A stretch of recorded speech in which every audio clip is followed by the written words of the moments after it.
Hey guys, so today I'm about to make some barbecue beef in the oven in a foil packet along with some potatoes, and we're all going to make it in one pan.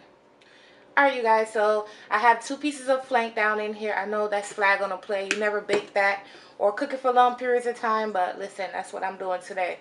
I'm going to add a bunch of black pepper down in there, some Cajun seasoning, and salt. This is so easy, you don't need a whole lot going on. Mix this up, and then we're going to mix everything else on top. You know what guys, I feel like this wasn't enough, so I'm going to use some of the Keith Loren Country Barbecue Rub. Since it's going to be barbecue beef, I might as well use the rub as well. We are adding tons of vegetables down in here, and we need everything to be nice and seasoned. Alright, so next in this plate here I have carrots, onions, and peppers. The barbecue sauce that I'll be using is the King's Hawaiian barbecue sauce. Let me make sure this is in focus. I found this in the Kroger supermarket, so I'm going to use this right down on everything. Alright, so I'm just going to put all the vegetables down in there. Then I'm going to take the barbecue sauce. This is a one-pot situation. Mix this up real well, you know, massage it into the vegetables and the meat. Alright, so while the beef is chilling, doing what it needs to do, I'm going to season up my potatoes. On my potatoes so far, I have lemon zest and parsley. I'm going to add some pepper. You already know pepper goes on everything. The spice I'm using on these potatoes today is this green chili ranch spice. I got it from Kroger. It's from Private Selections.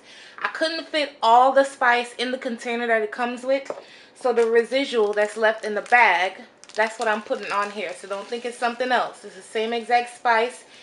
It's brand new. I couldn't fit it. You know, some of y'all be trying to start with me. I couldn't fit it in there, so the little that was left in the bag is what I'm using on the potatoes. You want to mix this up. Oh, I didn't add my salt.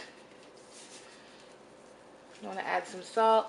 I'm going to mix this up, and then we're just going to throw all of it in the oven. Y'all, look how good this looks. Like, I can't even deal. And this is like off the whim. This is not one of my recipes where I planned out. This was just off the whim. Today was a pretty busy day. So now you just want to put a couple pats of butter. Well, that's not a couple, but that was about 3 tablespoons chopped into small cubes. Let me move that out the way.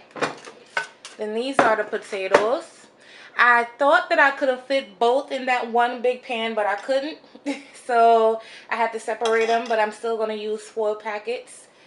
You know, it's still going to work out. They're still going in the oven. I'm not even going to bother checking any of this until 2 hours from now. So just let it go for about 2 hours on about 375. And then that's it. You're done. Okay. Alright, y'all. So these are the potatoes. Look how tender they are. Tender, tender, tender. And some of them at the bottom, they even got crispy. Look at this. Look how crispy this one got. Yeah, so this is done. The meat is not done yet. This took about an hour. I checked the potatoes after an hour, and they were done. So I'm going to cover them and let them chill until the meat is done. I'm going to let the meat go another hour. Alright guys, so this is how the meat looks. I'm about to head to the gym while this cools off. It's so tender and it's coming apart. I'm going to let this cool off. What I'll do is I'll insert pictures at the end of my plated up dish so you guys can see how I plated it up. I'm just going to serve this whole entire meal with some salad. Yeah, so I hope you enjoyed this recipe. It's simple, easy, it's delicious. That barbecue sauce is amazing. You do develop sauce in the bottom of the pan, and the carrots, everything is just tender.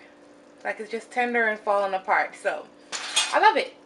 Thank you guys for watching. Bye guys.